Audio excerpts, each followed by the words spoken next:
안녕하세요. 사기남, 사사기를 읽어주는 남자. 자, 이번 시간에는 사사기 13장부터 15장까지 이제 삼손 이야기를 좀 살펴보려고 합니다. 여러분, 사사기는 크게 세 부분으로 나눠지는데 1장부터 3장 6절까지는 그때의 이스라엘에 여호수아가 없었더라. 두 번째 파트는 3장 7절부터 16장까지 그때의 다행히 그래도 사사들이 있었더라. 자, 이제 이 사사들이 6명이죠. 첫 번째는 온니엘, 그 다음에 에훗, 그 다음에 드보라, 그 다음에 기드온, 그 다음에 다섯 번째가 입다, 그리고 마지막 삼손입니다. 삼손은 여러분 샘소나이트, 아주 크고 강한 그런 여행용 가방에 또 아주 튼튼한 가방에 그런 대명사죠. 여기서 나온 겁니다. 자, 여러분 이제 여호수아 말미에서 세겜에서 언약갱신을 통해서 12지파가 어떤 상호 연대의식 그리고 강한 결속력을 가지고 하나님 앞에 헌신하고 충성하기로 언약갱신을 했습니다.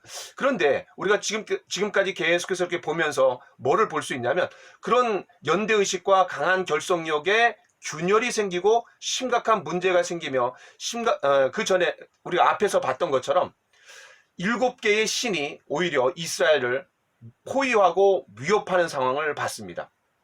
그러면서 이 지파 공동체가 참 굉장히 심각한 상태에 빠져들고 있는 걸 봤어요. 그런 단적인 신뢰로 두 가지를 우리가 볼 수 있는데 기드온의 아들이었던 아비멜렉, 그 아비멜렉이 3년 동안 왕으로 자청하면서 대량 학살을 저지른다든지 그것도 내전이죠. 또 하나는 이제 에브라임 지파와 길르앗은 이제 므낫세의 자손인데 이 에브라임과 길르앗이 동족 상잔의 비극, 내전에 휩싸이는 모습들을 우리가 좀 봤습니다. 또 지금 계속해서 이제 우상 숭배가 더 깊어지고 있는데 우리가 앞에서 그 입다 이야기에서도 봤지만 7개의 그런 신들이 완전히 포위해 갖고 이스라엘을 집어삼키려고 하고 있어요. 여러분, 이스라엘은 가나안 땅에 정착하기 전까지는 유목민이었습니다. 그런데 가나안 땅에 정착한 이후부터는 이제 농경, 정착민이 되는 거예요. 근데 그 당시에 가나안을 지배하고 있었던 농경이기 때문에 기후와 풍세가 얼마나 중요해요. 이거를 관장하는 신이 누굽니까? 이게 바로 바알입니다. 그리고 그 바알의 와이프가 누구냐면은 아스타롯이에요. 그런데 이 농경 사회에서는 다산이 중요해요. 일단 인구가 많아야지 농경이 뭐 이루어질 수 있는 거 아니에요? 그러니까 애를 많이 낳아야지 중요합니다. 그 애를 낳는 거는 성적인 거예요. 그래서 그 성적인 연합이 이 바알과 아스타롯, 그래서 다산과 쾌락을 가져다 주는 게 이 바알 신을 섬기는 거의 특징이에요. 그러니까 이 바알 신을 섬기는 그런 그 신전에는 언제나 성전 창기들이 있어갖고 바알 신을 섬기면서 그곳에서 성적인 쾌락을 즐길 수 있었기 때문에 얼마나 달콤해요. 거기에 이제 빠져드는 거죠. 자, 이게 바로 이제 사사 시대의 그런 심각한 문제였습니다. 자, 이때 이제 사사기 마지막 사사로서 나오는 사람이 누구냐면은 이제 삼손입니다.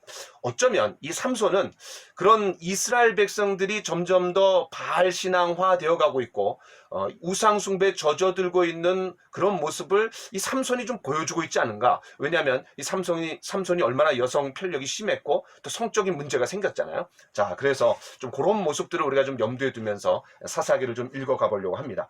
자, 이 13장은 삼손이 출생하게 된 배경을 얘기해주고 14장, 15장에서는 사랑과 전쟁, 이 블레셋의 그 딥나로 내려가서 어떤 한 여인을 결혼하고 거기서 벌어지는 일련의 사건들을 다루고 있습니다. 자, 이제 13장부터 본격적으로 보도록 합시다. 여러분, 히브리서 11장에 믿음의 명예 전당에도 이 삼손이 등장합니다. 자, 13장 1절에 보면은 이스라엘 자손이 다시 악에 이제 빠졌다 그랬어요. 그래서 이제 하나님께서 블레셋을 통해 갖고 40년 동안 이제 학대받게 하시는데 그 악에 빠졌을 때 언제나 이스라엘 백성들이 하나님 앞에 부르짖었다 그랬어요. 회개했다 그랬어요. 그런데 여기에서는 하나님을 찾고 부르짖었다라는 말이 나오지 않습니다. 이걸 뭘 얘기해 주는 거예요? 그들이 굉장히 심각한 타락, 극도의 타락 가운데 있었다라는 거죠. 자, 이때 하나님께서 이제 단지파 출신의 마노아, 그 마노아가 이제 그 애를 갖지 못했어요. 그래서 어느 날 그 하나님의 사자가 탁 나타나갖고 임신 소식을 전해줍니다. 우리가 이제 뭐가 연상이 돼요?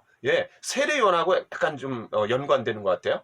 누구죠? 사가랴와 엘리사벳이 이제 아기가 없었을 때 천사가 나타나갖고 이제 알려주는 거죠. 그리고 나시린으로 삼아라 이렇게 얘기해 주는 거예요. 아주 비슷한 이 삼손도 비슷한 것 같아요. 자, 여기서 보면은 이 아내가 임신하지 못했다. 이거는 어떤 면에서 이 당시 이스라엘의 어떤 상황을 얘기해 주는 것 같아요. 아내의 어떤 불임, 그것이 미래가 없는 거잖아요. 후손을 얻을 수가 없으니까.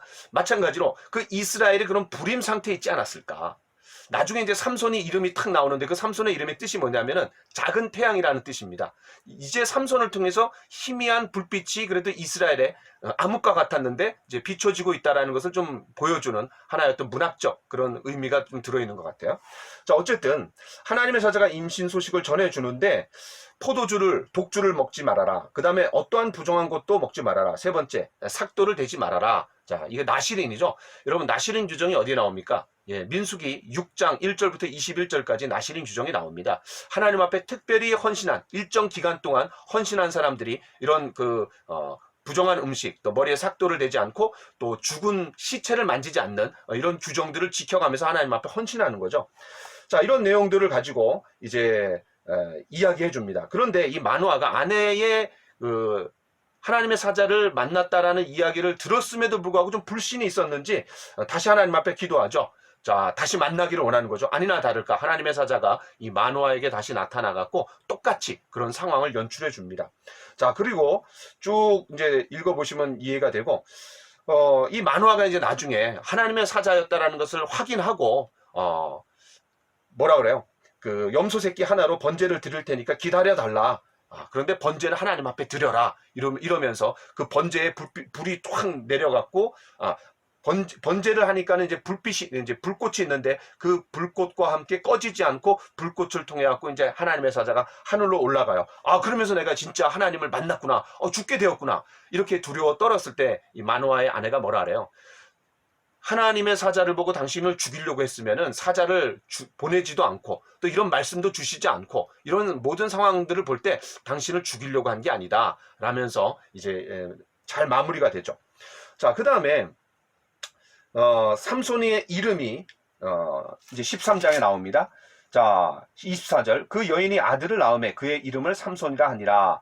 여자가, 그러니까 엄마가 아들의 이름을 져주는 거예요. 그런데 그 삼손이라는 이름의 뜻이 뭐라고요? 예, 작은 태양. 자, 희미한 불빛이 이제 이스라엘의 어떤 여명이 비추고 있는 걸 우리가 좀 생각해 볼 수 있습니다.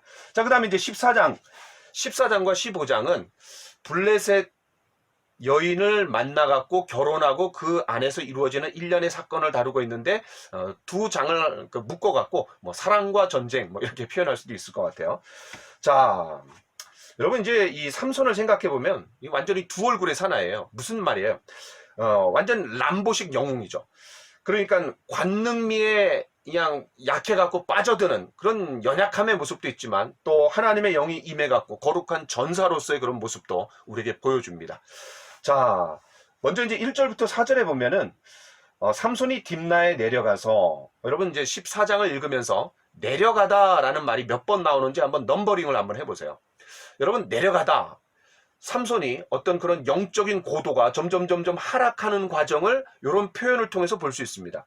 여러분 1절에도 삼손이 딥나로 내려가서, 그 다음에 5절에 삼손이 그의 부모와 함께 딥나에 내려가, 그 다음에 7절에 그가 내려가서, 10절에 삼손의 아버지가 여자에게로 내려가매, 그 다음에 19절에 삼손이 아스글론에 내려가서, 이 내려가서라는 단어가 상당히 중요한 키워드라고 할 수 있습니다. 자, 어쨌든 이 삼손이 이 블레셋에 내려가갖고 그 블레셋 딸을 보고 충동적으로 그냥 관능미에 끌려갖고 결혼하겠다라는 거죠. 이 삼손의 어떤 모습을 볼 수 있어요? 욕구와 본능에 너무 끌려가는, 지배되는 그런 모습을 우리가 좀 생각해 볼 수 있어요. 자, 이거 자체가 문제죠. 왜냐하면 이방인과 결혼하지 말라 그랬어요. 그런데 이제 삼손이 그렇게 결혼하게 되는 그런 과정들을 여기 그려주고 있어요. 그랬더니 이 부모가 뭐라고 그럽니까? 아니, 어디 우리 민족 중에 여자가 없어갖고 그 블레셋 할례받지 못한 여자랑 결혼하려고 하느냐. 아무리 그렇게 말려도 소용이 없는 거예요. 거기 그냥 필이 꽂히니까는 이제 무작정 내려가는 거예요. 자, 근데 이제 4절에 특별한 구절이 있습니다. 그때 블레셋 사람이 이스라엘을 다스린 까닭에 삼손이 틈을 타서 블레셋 사람을 치려 함이었으나 그의 부모는 이 일이 여호와께로부터 나온 것인 줄을 알지 못하였더라. 그런 사람의 잘못된 계획이지만 하나님께서 합력하여 선을 이루시는 거죠. 다시 말해서 이런 삼손의 무모하고 또 성급한 열정을 사용하셔서 블레셋을 이제 치시는 그런 하나님의 어떤 선하신 그런 섭리를 좀 우리가 생각해 볼 수가 있습니다. 자, 이제 5절부터 9절에 보면은 이 삼손이 부모와 함께 딥나로 내려가는 과정에서 누구를 만나요? 예, 이제 사자를 만납니다. 근데 이 사자를 하나님의 영이 확 임해갖고 마치 염소 새끼를 찢듯이 완전히 찢어서 죽이는 거죠. 자, 그리고 이제 여기에 심각한 문제가 뭐냐면 이 사자의 죽음에 꿀을 떠서 자기가 그걸 먹고 부모에게 주는데 여기에 이제 문제가 뭡니까? 여러분, 나시린 규정 중에 하나가 뭐냐면 시체를 만지지 못합니다. 심지어 부모가 죽었어도 갈 수가 없는 거예요. 자, 그런데 여기서 나시린 규정을 어기는 과정을 우리가 볼 수 있습니다. 하나님의 영이 강하게 임했다 그랬어요. 그런데 거기에 비해서 무력한 사자가 상당히 대조되고 있는 것 같아요. 여러분, 그 하나님의 영이 임했다 이런 표현이 또 계속 나와요. 제일 먼저 나오는 게 13장 25절에 여호와의 영이 그를 움직이기 시작했다. 그 다음에 좀 전에 14장 6절 그 사자를 찢어 죽일 때 여호와의 영이 삼손에게 강하게 임하심에 4번 나오게 되는데 나올 때마다 여러분 좀 한번 염두에 두시고 살펴보면 좋을 것 같습니다. 자, 그 다음에 10절부터 14절에 이제 삼손이 결혼하려고 내려갔어요. 잔치를 벌리죠. 그런데 그때 모인 사람들에게, 친구들에게, 청년들에게 수수께끼를 냅니다. 말이 수수께끼지 사실 나중에 보면 전쟁이에요. 그 수수께끼가 뭐예요? 먹는 자에게서 먹는 것이 나오고 강한 자에게서 단 것이 나왔으니 이게 뭐냐? 먹는 자, 사자에게서 먹는 자, 꿀이 나왔죠. 그 다음에 강한 자, 사자죠. 단 것이 나왔다, 꿀이다. 이게 사자와 꿀인데 이 수수께끼를 누가 맞출 수 있어요? 평범한 수수께끼가 아니라 이거는 삼손의 경험 속에서 나온 이야기이기 때문에 누구도 못 맞춰요. 그런데 이걸 내는 거예요. 그러니까 여기에 뭐가 담겨 있어요? 이 삼손의 어떤 자만과 오만이 여기 딱 담겨 있는 것 같아요. 자, 그랬더니 이거를 맞추면은 상을 주고 이거 맞추지 못하면 오히려 너희들이 나한테 상을 줘야 된다 이렇게 이제 수수께끼를 냈더니 이거 누가 맞출 수 있어요? 그러니까 이 청년들이 결국은 7일 기한을 줬는데 마지막 7일째에 이제 삼손의 아내한테 협박해갖고 이건 꼭 알아내라. 그렇지 않으면 내가 너와 너희 그 집에 그냥 불을 지르겠다. 아니 이런 협박을 당하니까 이 아내가 어떻게 해요? 어떻게 그냥 꼬셔갖고 결국 삼손으로부터 답을 얻어내죠. 그리고 이제 그걸 알려줘요. 그래갖고 삼손이 결국은 수수께끼의 포상을 해줘야 되는 상황이 되죠. 이때 얼마나 분이 가득 찼겠어요. 자, 그래서 여러분 19절 여호와의 영이 삼손에게 갑자기 임하심에 삼손이 아스굴론에 내려가서 자 여호와의 영이 또 임했다 그랬어요. 이제 3번째 임했어요. 그래갖고 아스굴론에 내려가갖고 그곳 사람 30명을 쳐 죽이고 노략해서 거기서 이제 옷을 얻은 거를 수수께끼를 푼 사람들한테 주게 되죠. 예, 삼손의 어떤 보복이라고 할 수 있어요. 보복. 자, 그 다음에 18절에 보면 또 재밌는 표현이 나와요.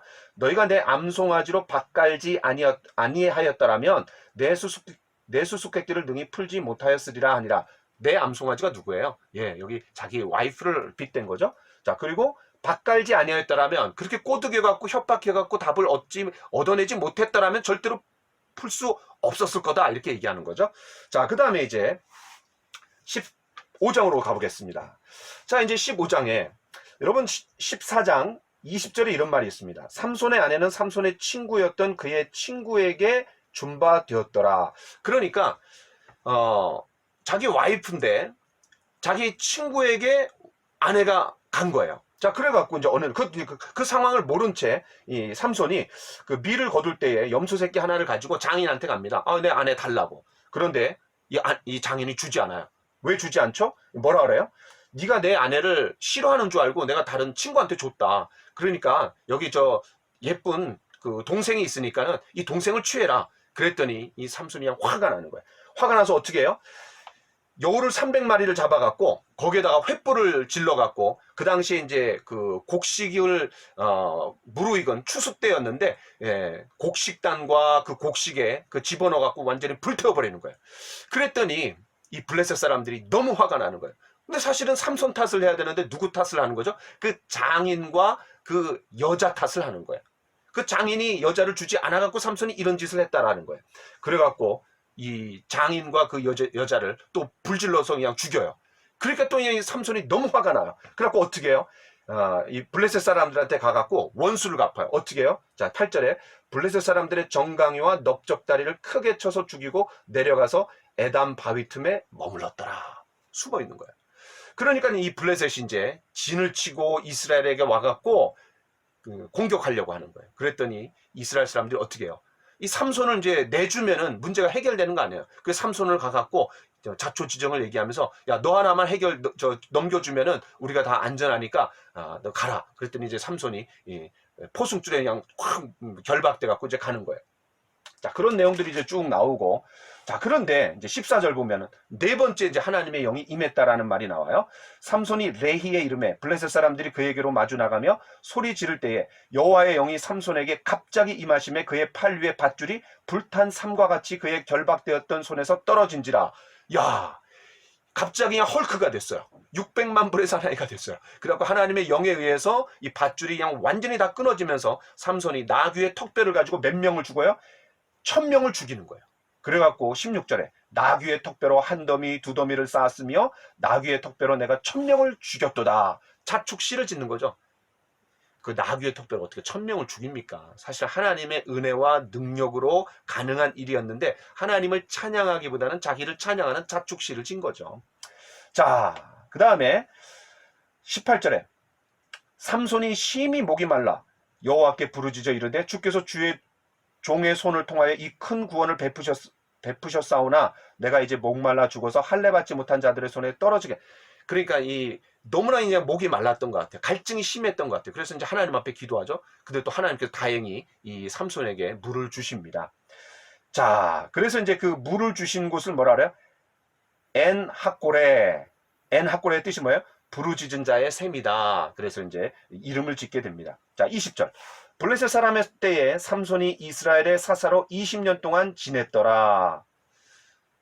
여러분 40년 동안 블레셋이 그 학대했다 그랬거든요. 근데 20년 동안 사사가 있는 동안에 이제 지냈다 그랬어요. 이게 뭐예요? 유명무실한 사사죠. 블레셋을 공격한 것도 어떤 대의를 위해서 한 게 아니라 어떤 자신의 보복, 개인적인 차원에서 보복으로 블레셋 사람들을 이제 공격했던 거예요. 때렸던 거예요. 그러니까 이 사사는 엄밀히 말하면 유명무실한 사사라고 할 수 있죠. 자, 이런 이제 비극들이 이제 보여지고 이제 16장 이제 우리가 한 장 다음 시간에 다룰 텐데, 여러분 보통 삼손 하면은 삼손과 들릴라 영화로도 나와 있죠. 자, 그런 그 삼손과 들릴라 이야기는 이제 16장으로 우리가 좀 넘어가도록 그렇게 하겠습니다.